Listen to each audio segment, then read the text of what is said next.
The best interest of the child as the paramount consideration. Happy children in one- and two-parent families.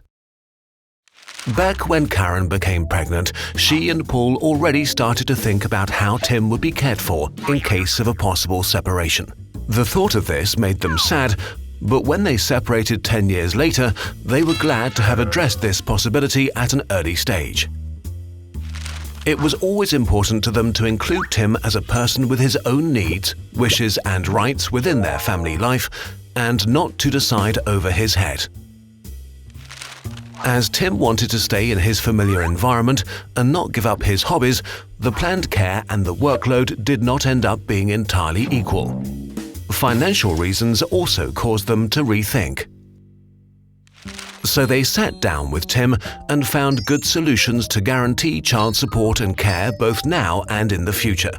This means that Tim can continue to maintain good relationships with both parents. Initially, Karen was responsible for Tim's care while Paul provided financial support. But Tim also spent time with Paul outside of the agreed visiting hours, e.g. after school to stay overnight.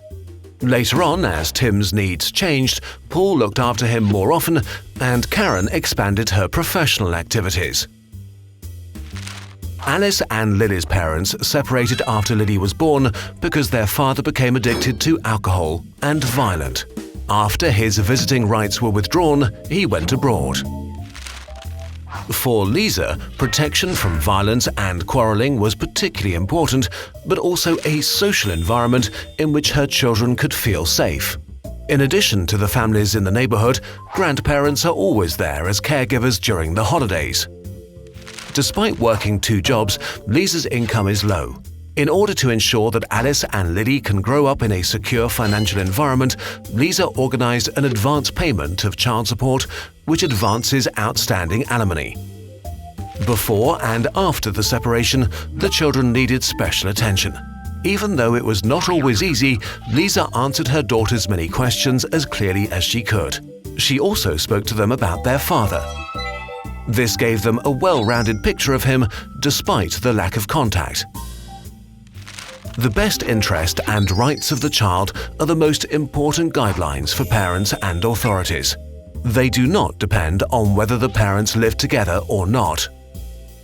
The best interest of the child encompasses all life circumstances that promote the good and healthy development of children. These range from essential things such as adequate nutrition to protection from violence, loving affection, respect, praise, recognition, and commitment in relationships.